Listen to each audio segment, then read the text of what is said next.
Yemen marks Unification Day amid Houthi coup in Sana'a and hopes of new leadership council in Aden. In Taiz, huge rallies take to the streets, calling for lifting Houthi siege on the city and opening main roads. Houthi militia continues to violate the United Nations truce in different fronts.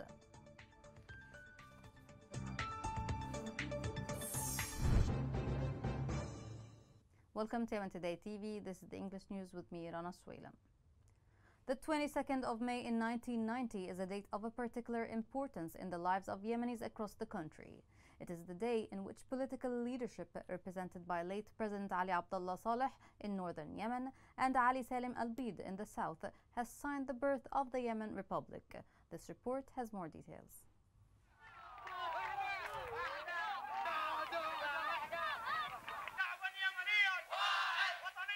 The unification between the north and south of Yemen on the 22nd of May 1990 was not a luxury event or that associated with politicians or the elite. It was and still is the dream of the masses. It is the joy of the hearts that know nothing but healing in a single country. The unification is the joy of a person who doesn't recognize artificial borders. He believes only that the other half of his family falls on the other side from his soul. The unification is the unity of the earth and man, before it is the unity of governments, armies and laws. Scenes of people's joy in achieving their desired unity and their movement without prior permits ended the methods of crossing borders that are mined with political suspicions.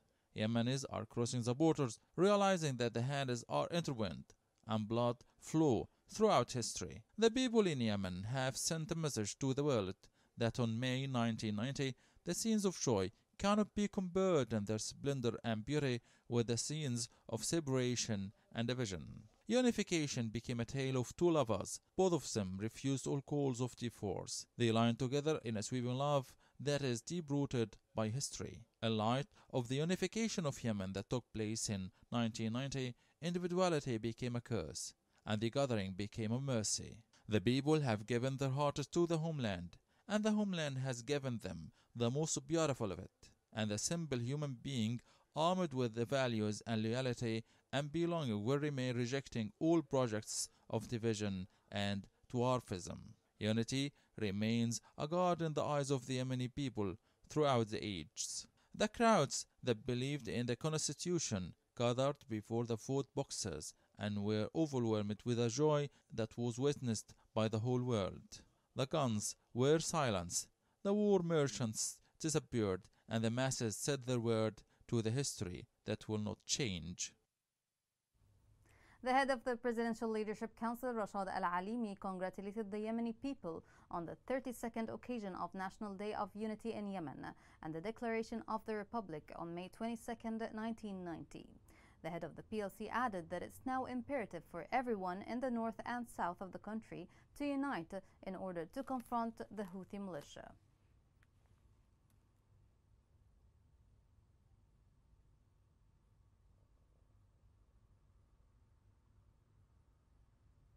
On the occasion of the unification in Yemen, people expressed their hope that peace will prevail in the country.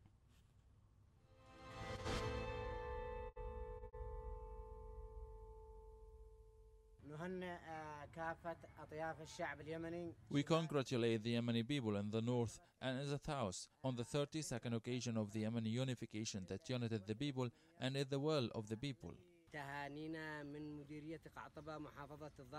On the occasion of celebrating the National Day of the Republic of Yemen, we congratulate the Presidential Leadership Council.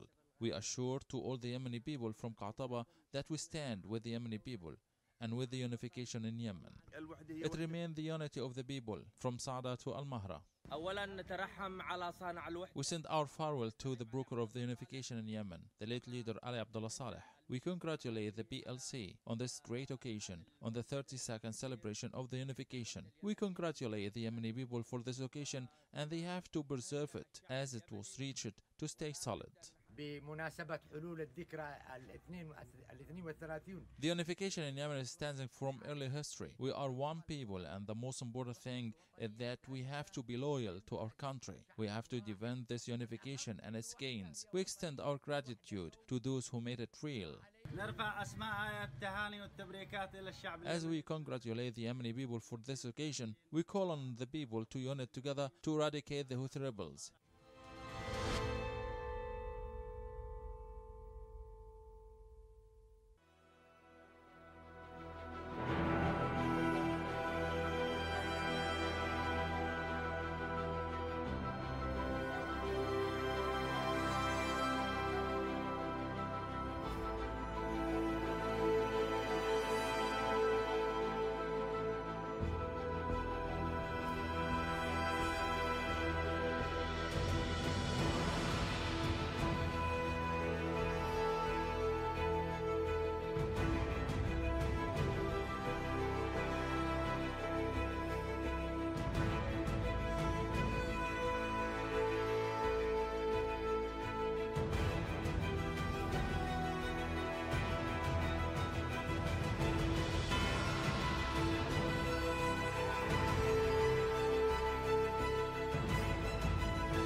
The International Crisis Group stated that restoring access to roads in the city of Taiz, west of Yemen, would save lives and build confidence that can help bring peace in the country. More details are in the following report. The international truce is about to expire and only a few days remain, while the city, in which nearly 4 million citizens live, is still bound by the bloody siege and is walled with mines and snipers, the most lethal to citizens. Here in Aqabat Munif, the closest port to the presidential palace, protests began demanding the lifting of the siege and the opening of the main roads to and from the city of Taiz.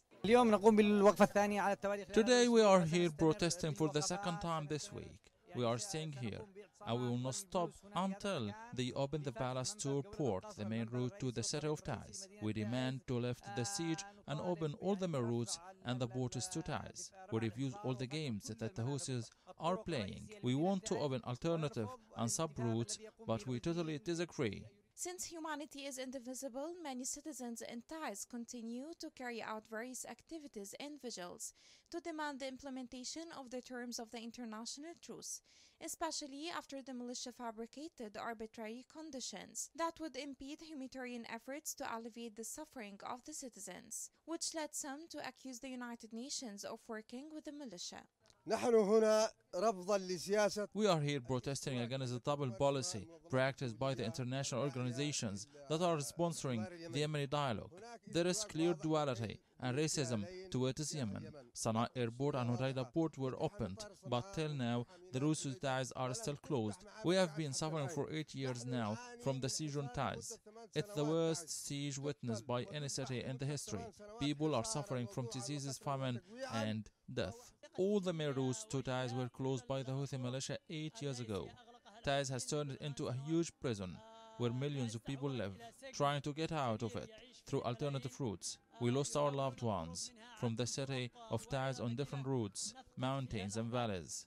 As a result of the danger they face, millions of the residents in Taiz are suffering painfully from the siege. Over the course of 8 years, the siege caused many forms of harm to civilians in Taiz, which cost them their lives as they traveled on long, rugged mountain roads. And their only hope today is to live like the rest of the world. This is how the Houthis turned Taiz into a large prison in which millions of people are imprisoned without justice or mercy. Ma'rib is living a nightmare every day due to Houthi repeated attacks and the blockade they are imposing on some directorates. The following report has more on this story. A number of people from the southern districts have organized a protest in Harib to demand the opening of the main road, linking the governorate center with Jabal Murad district. As they travel long distances of about 18 hours through the desert, and Shabwa Governorate to Joba district, which aggravates the suffering of the patients and families by struggling to get their basics and living needs. Jabal Murad district is one of the 3 districts in the south of Ma'rib, and due to the conflict, it has been witnessing an absolute siege and continuous abuse by the Houthi militia.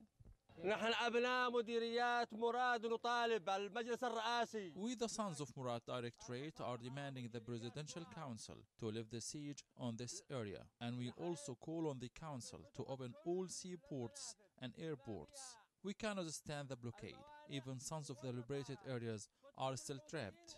The Houthi group has practiced the most appalling crimes against the people of the district, including targeting and kidnapping, in addition to blocking the road, which is leading to the district from the Governorate Center and Joba district. The Houthi militia has not only imposed a siege on the city of Taiz, but rather deliberately humiliates any area it reaches and cuts its ports, as is the case in Hais and the southern regions of Ma'rib. The people of the district say that they travel about 18 hours passing through areas surrounded by mines, while the main road is only 40 minutes away, which was the time people used to travel from and to the city of Ma'rib. We demand the opening of this road, and not only this road, but also all roads in Yemen. Yemeni people have suffered a lot. Some of the travelers have died in the deserts, and the others have died in Jabal Murad.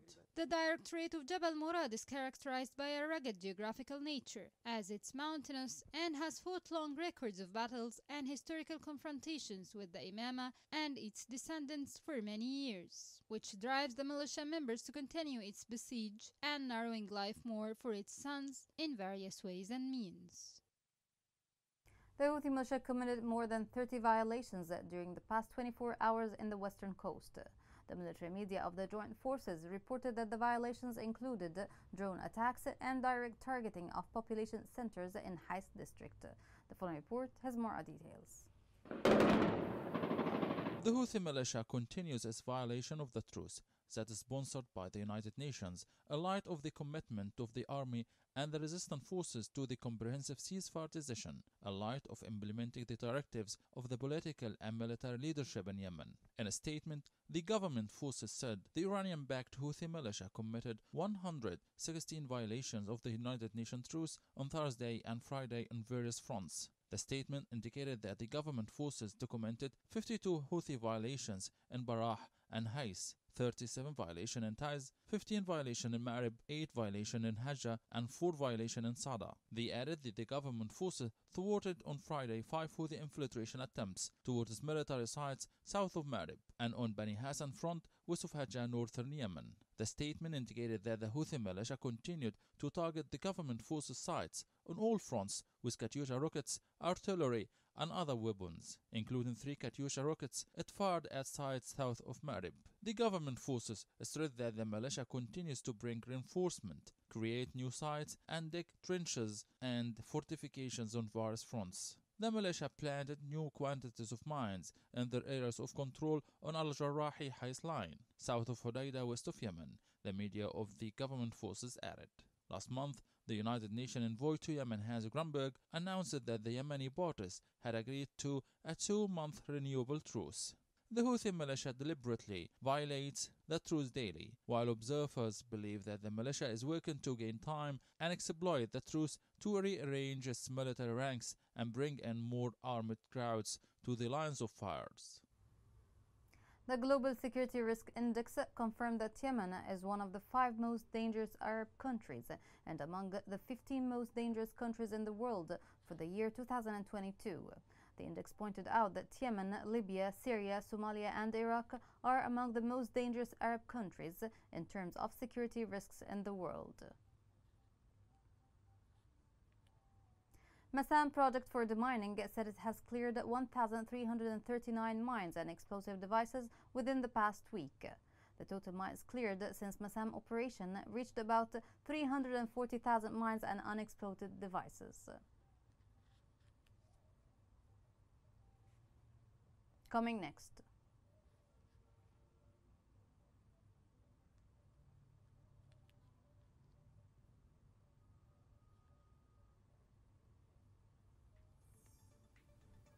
International aid group says disabilities in Yemen are increasing due to the ongoing conflict.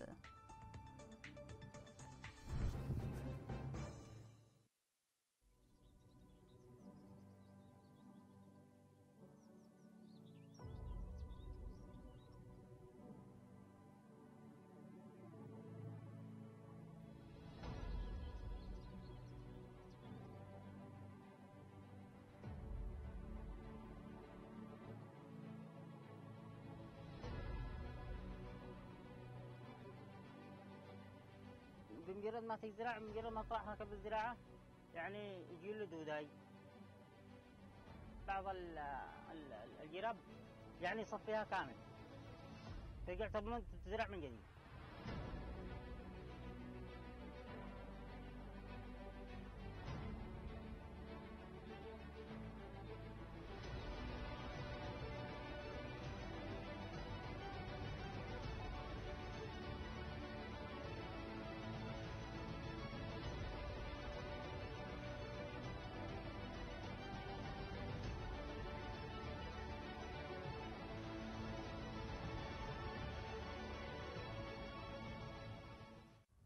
Welcome back.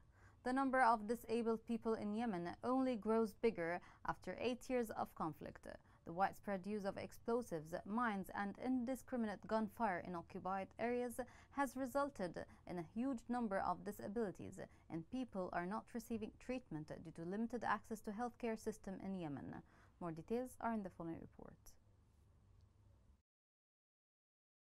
The number of disabled individuals in Yemen is increasing after 7 years of civil conflict, with amputations in particular increasing due to strikes on urban areas, according to the humanitarian organization Handicap International. Millions of people have been displaced as a result of the savage fighting between the government and the Iran-aligned Houthi rebels, which has caused major food shortages and damaged the country's infrastructure. The rate of disabilities has skyrocketed since the beginning of the conflict, said the lead author of the Handicap International to AFP.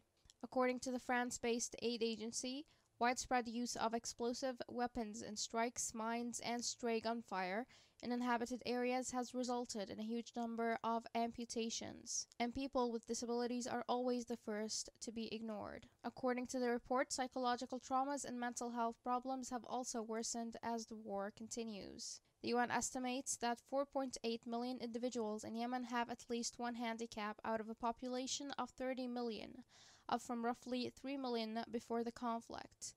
However, the figures are difficult to verify owing to a lack of official statistics. People with disabilities are not being safeguarded as they should be due to a total breakdown of the health system, with access to hospitals and health services severely limited. For basic health care, the disabled may have to travel for 3 days on hazardous routes. According to the UN, over 380,000 people have died as a result of the conflict, and millions have been displaced. Meanwhile, the war in Ukraine has caused a significant spike in the price of wheat, and as a result, bread, aggravating the situation in a country where millions are on the verge of starvation. Houthi rebels claimed on Wednesday that they were considering renewing a UN-brokered truce with the government, which is slated to expire in 2 weeks. Residents of Aden, southern Yemen, confirmed that the hours of power outage had risen to more than 15 hours amid a very high temperature. Other local sources stated that the interruption hours increased to about 18 hours every 24 hours, in addition to irregular electric current during operating times, which causes damage to electrical and electronic devices. Citizens accused those working in power stations of tampering with the electric current and causing great damage to their properties.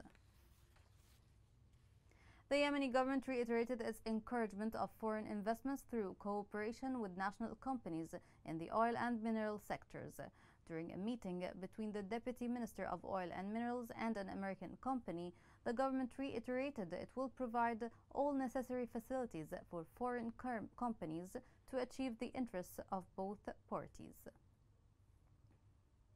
The Yemeni government confirmed that it's looking for alternative market to buy wheat from South America and Asia.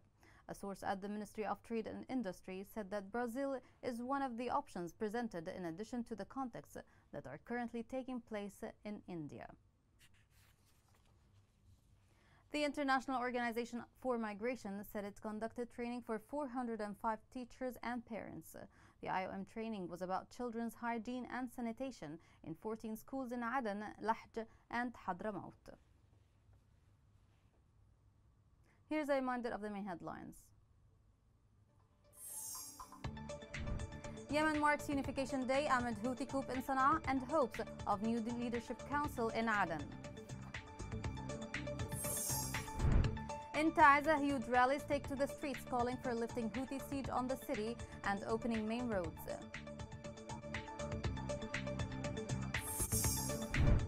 Houthi militia continues to violate the United Nations truce in different fronts.